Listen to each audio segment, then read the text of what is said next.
Semoga yang subscribe cepat kaya dari arah mana saya, like komen bisa masuk surga.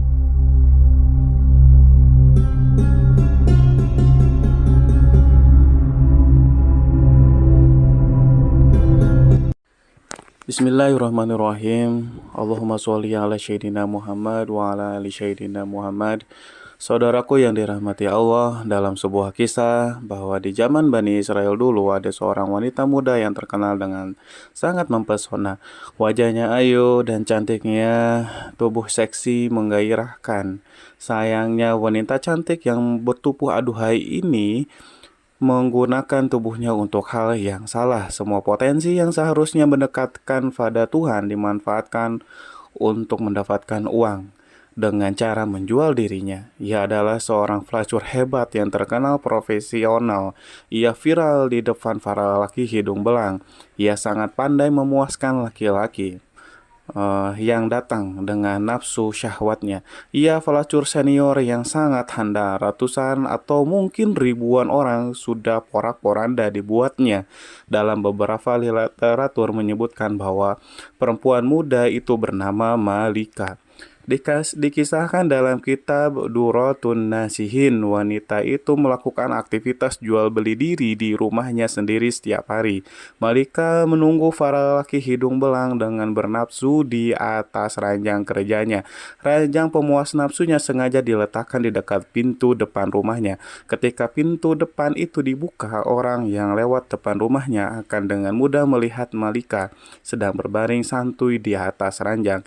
Ia sengaja melakukan itu agar para lelaki yang melintas dapat melihat kecantikannya, sehingga nanti mereka yang imannya tipis setipis tisu akan segera tergoda dan merongkek dompet untuk bisa menikmati waktu bersama Malika.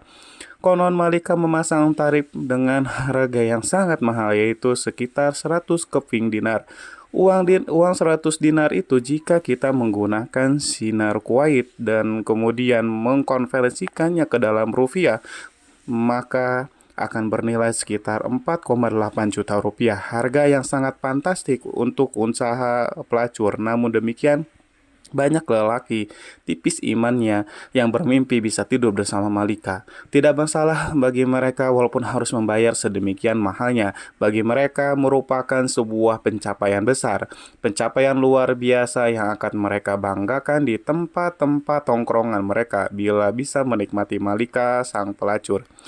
Pelacur terkaya yang sangat menjaga kualitas tubuh dan pelayan menerimanya. Itu akan membuat mereka bertepuk dada karena bangga. Banyak orang yang kemudian salah terka, mereka mengira bahwa Malika akan mati tua merana dengan penuh hina akibat perbuatan dosanya. Namun siapa sangka Allah memiliki takdir indah yang lain untuk Malika. Malika mendapatkan momen luar biasa yang kemudian mengubah seluruh jalan cerita hidupnya 180 derajat dari sebelumnya. Malika mendapatkan lelaki soleh sebagai suaminya. Dari pernikahannya, Malika dan suami memiliki 7 anak laki-laki soleh yang semuanya diangkat Allah menjadi nabi. Bagaimana bisa semua itu terjadi? Amalan apa yang sudah dilakukan Malika dalam hidupnya? Sebelum melanjutkan kisah ini, mari kita bantu channel ini untuk terus berkembang dengan cara mensubscribe dan mengaktifkan tanda lonceng. Jangan lupa berikan komentar yang baik, share video ini kemanapun supaya banyak yang mendapatkan manfaatnya. Semoga bernilai amal jariah karena membantu syiar Islam kepada manusia. Amin, amin, Allahumma amin. Suatu hari ada seorang pria muda melintas di depan rumah Malika, sang pelacur. Dia adalah laki-laki soleh, ahli ibadah. Ia berasal dari daerah yang sangat jauh dari sana. Sebut saja namanya Pulan. Ketika lewat secara tidak sengaja, mata Pulan memandang tubuh Malika di atas ranjangnya. Kata orang-orang soleh, pandangan pertama yang tanpa sengaja merupakan rejeki, sedangkan setelah pandangan pertama, pandangan keduanya dan pandangan ketiganya adalah dosa, karena sudah berbalut nafsu syahwat. Mendadak bergejolaklah darah mudanya.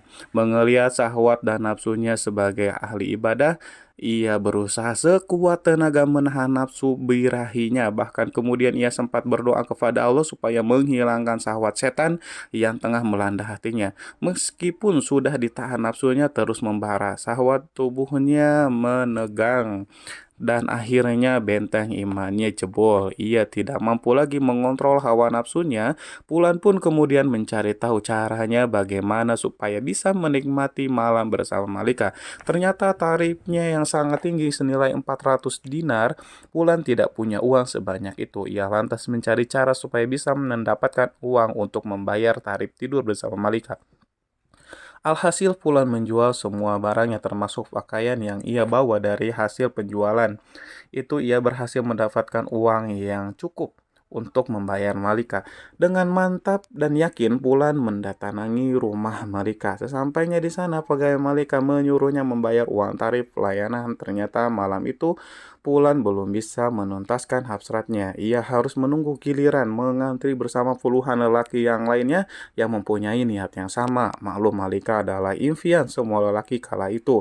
Pegawai Malika kemudian memberikan nomor antrian Fulan sekaligus mencatat waktu pelaksanaannya. Tepat pada waktu yang telah disepakati, Fulan mendatangi rumah Malika, si wanita pelacur. Malika terlihat sudah berhias rapi, ia duduk menggoda di atas ranjangnya. Fulan kemudian masuk ke dalam dan duduk bersama Malika. Di atas ranjang mereka saling berdiam. Beberapa menit mereka lewati hanya dengan berdiam-diaman, tanpa obrolan, tanpa adanya gerakan lainnya. Kemudian Malikia berinisiatif mengulurkan tangannya. Tangan itu hendak meraih tubuh Fulan, belum sampai dari jemari lentik si Malika menyentuh kulit Fulan. Tiba-tiba Fulan merasa sekujur tubuhnya dingin seperti disiram air es. Tubuhnya menggigil, hatinya terguncang, rasa bersalah dan ketakutan hebat tiba-tiba menyelimuti tubuh Fulan. Imannya yang sangat nyaris minggat tiba-tiba kemudian kembali lagi. Ia merasa seluruh ibadah dan amal baiknya selama hidup hancur porak-poranda dalam hitungan detik selama ia berada dalam kamar itu. Wajar Wajah Pulang terlihat pucat, kemudian seluruh persendiannya bergetar. Ada sebuah kekuatan dahsyat yang tiba-tiba membuat hatinya ketakutan menyadari sesuatu yang aneh. Sedangkan klien Malika, si wanita pelacur itu kemudian bertanya, "Mas, kamu itu kenapa sih? Apakah kamu sakit?" Begitu kira-kira Fulan masih terdiam. Kemudian menjawab dengan gemetar, "Mbak, aku sangat takut kepada Allah. Biarkan aku keluar dari kamar ini." Kemudian Malika mengercitkan dahinya. Ia kaget dengan jawaban Fulan. Dengan emosi Malika membentak, "Aduh, sialan, kamu banyak laki-laki yang sangat menginginkan apa yang kamu dapatkan hari ini. Bahkan mereka rela antri lama demi mendapatkanku. Aneh sekali, kamu itu kenapa sebenarnya?" Pulan si ahli ibadah itu menggigil kakinya, ia lifatkan ke depan dadanya. Detuk jantungnya bertambah kencang. Ia kemudian berkata, "Mbak, aku sangat takut kepada Allah. Aku takut Allah murka.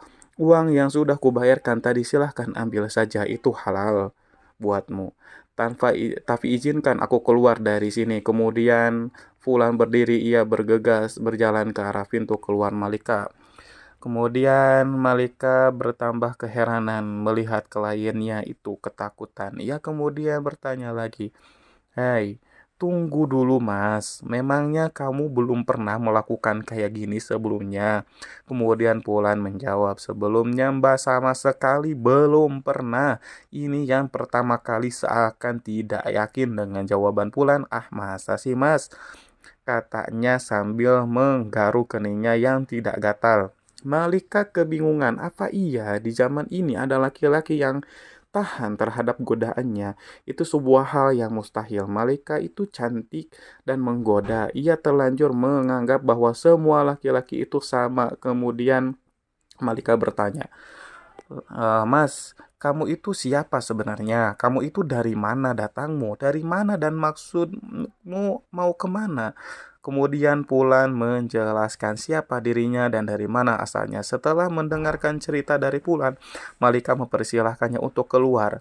Pulan keluar dengan menangis terisak, tubuhnya limbung seakan mau roboh sepanjang jalan pulang menuju rumahnya. Pulan tak berhenti menyumpahi dan mengutuk dirinya sendiri. Ia sangat menyesali perbuatannya yang barusan akan ia lakukan. Ia menyesali sebuah dosa yang belum pernah ia kerjakan.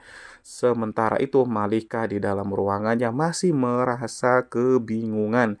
Ia masih teringat kondisi pria yang sangat menyedihkan itu. Pria pertama yang menolak tidur dengannya. Diam-diam Malika termenung dan merenung memikirkan fenomena aneh yang baru ia alami malam itu.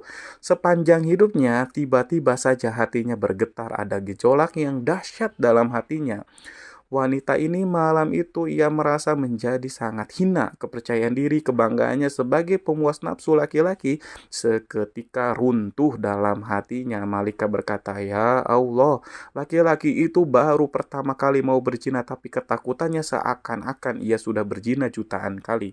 Seakan-akan dosanya paling banyak sejagat raya. Sedangkan aku sudah begitu lama, sudah bertahun-tahun telah melakukan dosa zina, tapi tak sedikit pun ada rasa takut terhadap murka-Mu ya Allah. Padahal Tuhan yang laki-laki itu takuti adalah Tuhan yang kusembah juga. Seharusnya rasa takutku pada Tuhanku lebih besar dibandingkan ketakutannya." Malika masih terdiam, tiba-tiba air mata menetes dari sudut matanya. Kemudian lama-lama air mata itu menjadi anak sungai. Malika menangis senangis sejadi-jadinya. Bekerjalah takdir Allah, wanita yang seumur hidupnya menjadi pelacur itu telah ditakdirkan mendapatkan hidayah. Pada malam itu juga, Malika kemudian menutup pintu rumahnya rapat-rapat. Ia menguncinya dari dalam, kemudian ia bersuci sebisanya, lalu mengganti pakaian seksinya dengan pakaian sopan sederhana, dan kemudian ia memulai beribadah, sebuah amalan yang sudah ia tinggalkan bertahun-tahun lamanya. Malika benar-benar bertaubat, menyesali dan meratapi dosa-dosanya di masa lalu, dan ia meminta ampunan dari Allah. Malika duduk beribadah sepanjang malam setiap hari. Hal itu dilakukan dengan sungguh-sungguh, dengan mengharapkan ampunan Allah. Tidak terasa pertemuan dengan Pulan sudah lewat setahun. Diam-diam Malika selalu ingat kepada Pulan, lelaki soleh yang ia temui tahun lalu. Malika teringat dan kemudian berpikir, jika saja aku mendatangi Pulan, mungkin saja Pulan mau menikahiku sehingga aku dapat belajar di sampingnya banyak hal tentang agama.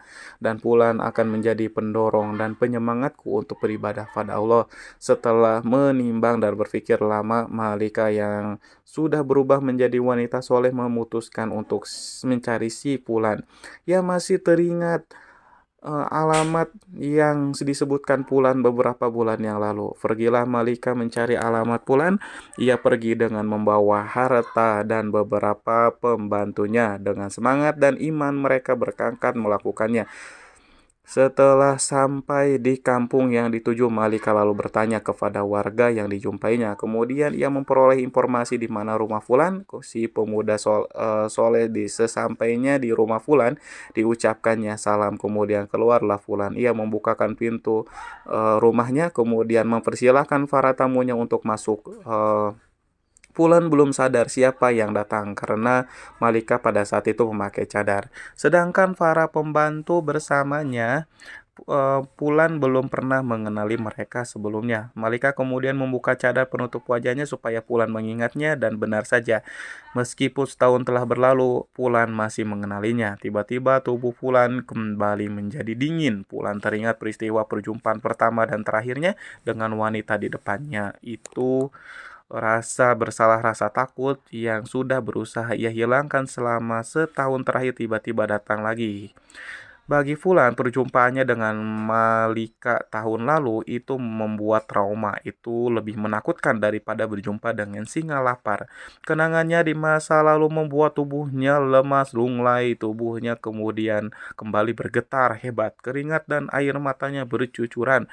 Fulan tiba-tiba menjerit histeris memohon ampunan kepada Allah. Fulan si ahli ibadah itu berteriak sangat kuat, saking kuatnya suaranya, nyawanya pun ikut keluar. Fulan meninggal dunia. Kematian Fulan itu tentu saja membuat Malika sangat terpukul dan bersedih hati. Malika menangis, kemudian ia melakukan ibadah Dalam doanya, Malika berkata, "Ya Allah, sesungguhnya aku berangkat ke sini untuk bertemu dia demi sebuah niat suci dan mulia untuk mendekatkan diri kepada Engkau, ya Allah. Tetapi Engkau lebih mencintai dan menginginkannya kembali kepadamu." Tangis Malika pecah, air matanya tumpah setelah pulang selesai dimakamkan. Kemudian Malika bertanya kepada keluarganya, apakah Pulan punya seorang saudara laki-laki di antara keluarganya yang membutuhkan seorang istri? Kemudian orang-orang di situ menjawab, iya betul, Pulan masih punya saudara laki-laki. Orangnya juga sangat soleh, tetapi dia itu melarat, miskin, tidak punya harta. Kemudian Malika berkata, oh ya tidak, berharta dan miskin bukanlah sebuah masalah bagiku. Aku ini wanita kaya, aku berkecukupan harta. Yang terpenting suamiku nanti bisa membimbingku untuk mendekatkan diri kepada Allah. Akhirnya kemudian saudara si Pulan, si ahli ibadah, dilamar oleh Malika. Mereka pun kemudian menikah. Allah Subhanahu wa taala memberikan kebahagiaan bagi rumah tangga mereka berdua. Bahkan dari pernikahannya mereka dikaruniai 7 orang anak laki-laki. Dan sebuah hal yang sangat luar biasa, Masya Allah, semuanya atas takdir Allah. Ke-7 anaknya itu diangkat oleh Allah menjadi nabi-nabi dari kalangan Bani Israel. Sebuah anugerah besar, sebuah barokah dari taubat yang sesungguhnya ini adalah pelajaran penting bagi kita untuk tidak memandang remeh, memandang rendah yang lain. Mungkin saja saat ini ada orang itu ahli maksiat, penuh dosa, namun ternyata besok pagi orang itu bertobat kemudian menjadi ahli ibadah dan menjadi kekasih Allah. Dari Anas bin Malik dan Abu Hurairah radhiyallahu an, Rasulullah bersabda, Allah Allah Subhanahu wa taala berfirman, apabila seseorang hamba mendekatiku sejengkal, maka aku akan mendekatinya 1 hasta. Apabila hamba itu mendekati aku 1 hasta, maka aku mendekatinya satu depan. Apabila hamba itu mendatangiku dengan berjalan kaki, maka aku akan mendatanginya dengan cara berlari. Hadis sahih riwayat Bukhari. Para sahabat yang dirahmati Allah, oleh karena itu jangan main-main dengan pertaubatan seseorang. Jangan main-main dengan kalimat tobat. Jika seorang sudah bertaubat kepada Allah, Allah tidak akan lagi memandangnya bagaimana masa lalunya. Yang Allah pandang dari seseorang adalah masa kininya dan bagaimana nanti akhir hidupnya. Semoga kita semua dipilih oleh Allah untuk menjadi hamba-hambanya yang meninggal dengan cara husnul khotimah. Wallahu a'lam bishawab. Wassalamualaikum warahmatullahi wabarakatuh.